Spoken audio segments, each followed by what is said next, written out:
పూర్తి వివరాలకు చదవండి రేపటి అక్షర శిల్పం దినపత్రికలో.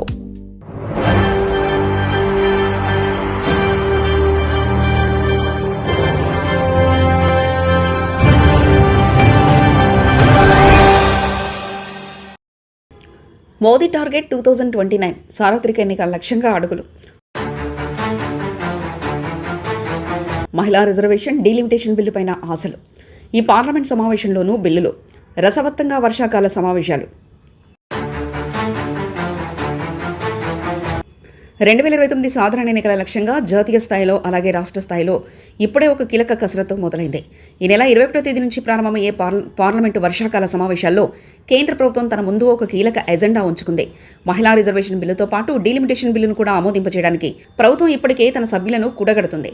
ఈ చట్టసభల తొలి అడుగుతో పాటు పునర్విభజన చట్టం ప్రకారం తెలుగు రాష్ట్రాల్లో అసెంబ్లీ సీట్ల పెంపు లాంఛనమే అని ఇక్కడ ఉన్న ప్రధాన రాజకీయ పార్టీలు గట్టిగా అంచనా వేస్తున్నట్లు తెలుస్తుంది. దీనికి అనుగుణంగా ఆంధ్రప్రదేశ్లోని ప్రధాన రాజకీయ పార్టీలు క్షేత్రస్థాయిలో తమ కసరత్తును వేగంగా మొదలుపెట్టాయి.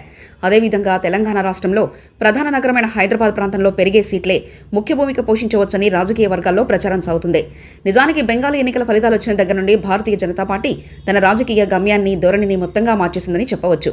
ఇకపైన ఎలాంటి నాన్చుడి ధోరణికి చోటు లేదని, ప్రభుత్వం అనుకున్న ప్రతి విషయం అనుకున్నట్టుగానే జరిగిపోవాలనే ఒక వేగిరపాటు ధోరణిలో కేంద్ర పెద్దలున్నట్లు క్లియర్గా కనిపిస్తుంది. ఈ తరుణంలో పార్లమెంటు వర్షాకాల సమావేశాలపై బీజేపీలోని కొంతమంది కీలక నాయకులతో కూడా ఇప్పుడు రకరకాల అభిప్రాయాలు వ్యక్తమవుతున్నాయి. ఈ విషయానికి సంబంధించి ముఖ్యమైన చర్చలు, తీర్మానాలు మాత్రం కేవలం అగ్రనాయకులకు తప్ప మిగతా వారికి తెలిసే అవకాశం లేకపోవడంతో రాజకీయ వర్గాలలో ఎక్కువగా ఊహాగానాలు నడుస్తున్నాయని అగ్రవర్గాలు అంటున్నాయి. దీనికి తోడు కొందరు నాయకులు అరకొరా లీకులు ఇచ్చి మాత్రం రాజకీయ వాతావరణాన్ని మరింత గందరగోళంగా గురిచేస్తున్నట్లు మాత్రం క్లియర్గా తెలుస్తుందని మన బీజేపీ వర్గాల సమాచారం. తెలుగు రాష్ట్రాల విషయానికి వస్తే సబ్ డివిజన్ యాక్ట్ అనగా విభజన చట్టం ప్రకారం 2 రాష్ట్రాల్లో సీట్ల పెంపు ముఖ్యమైంది. ఆంధ్రప్రదేశ్, తెలంగాణలోని ప్రధాన నాయకులు దీనిపై గట్టి ఆశలు పెట్టుకున్నట్లు తెలుస్తుంది. పార్లమెంటు వర్షాకాల సెషన్లోని ఈ మహిళా రిజర్వేషన్ బిల్లు మాత్రం రాజకీయ వర్గాల్లో తన ప్రభావాన్ని గట్టిగా చూపించే అవకాశం ఉందని అనిపిస్తుంది. ఈ చట్టం ఆమోదం వచ్చిన వెంటనే చట్టసభలో మహిళల ప్రాధాన్యత పెరగడంతో పాటు దీనికి తోడు నియోజకవర్గాల పునర్విభజన జరుగుతుంది కాబట్టి సీట్ల సంఖ్య పెరిగే అవకాశం ఎక్కువగా ఉంది. ప్రత్యేకంగా తెలంగాణ రాష్ట్రంలో హైదరాబాద్ చుట్టూ ఉన్న ప్రాంతాలే కీలకం కావచ్చని అందరూ భావిస్తున్నారు. ప్రతి రాజకీయ పార్టీ దీనికి తగ్గట్టు తన శ్రేణులను సిద్ధం చేయడానికి సన్నాహాలు మొదలుపెట్టిందని చెప్పవచ్చు. 2029లో జరిగే ఎన్నికల్లో మహిళా రిజర్వేషన్ బిల్లు అమల్లోకి వస్తే అసలు రాజకీయ చిత్రమే మారిపోతుంది. ప్రతి చట్టసభల్లో 33% సీట్లు మహిళలకు కేటాయిస్తారు. కాబట్టి ప్రతి పార్టీ తన ఎన్నికల వ్యూహాలకు చిన్నగా మార్చుకోవాల్సి వస్తుందని రాజకీయ విశ్లేషకులు భావిస్తున్నారు. మహిళా నాయకత్వాన్ని పెంచడం కోసం ప్రభుత్వం చేస్తున్న ఈ గట్టి ప్రయత్నం చాలా రోజుల నుంచి నాంచుల్లో ఉన్న ఇప్పుడు మాత్రం మోదీ గవర్నమెంట్ దీన్ని గట్టిగా తన చేతిలోకి తీసుకుందని రాజకీయ వర్గాల్లో చర్చ నడుస్తుంది. వర్షాకాల సమావేశంలో ఈ 2 బిల్లులు గట్టిగానే ఆమోదం పొందే వరకు కేంద్ర పెద్దలు తన శ్రేణుల్ని ఇలాగే వేరే పక్షాలకు గట్టిగా సంప్రదించి వాళ్ళ మద్దతు కూడగొట్టే పనిలో ఉన్నారని అగ్రనాయకుల సమాచారం గట్టిగా వినిపిస్తుంది. మొత్తానికి కేంద్ర ప్రభుత్వం తన తొలి ఎజెండాను చాలా స్పష్టంగా ఉంచుకుంటుందని రాజకీయ వర్గాల్లో క్లియర్గా అర్థమవుతుంది.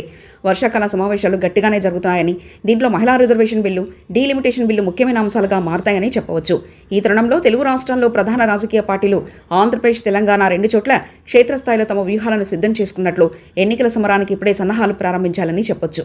బీజేపీ అగ్రనాయకత్వం తన మార్పు ధోరణితో ప్రతి అంశాన్ని త్వరగా పూర్తి చేయాలనే ధోరణితో ఉన్నట్లు కనిపిస్తుంది. కాబట్టి ఈ వర్షాకాల సమావేశాలు దేశ రాజకీయ చరిత్రలో కీలకంగా మారబోతున్నాయని రాజకీయ ప్రచారం గట్టిగా నడుస్తుంది. మరిన్ని కథనాల కోసం సబ్స్క్రైబ్ చేసుకోండి మీ అక్షర శిల్పం. పూర్తి వివరాలకు చదవండి రేపటి అక్షర శిల్పం దినపత్రికలో.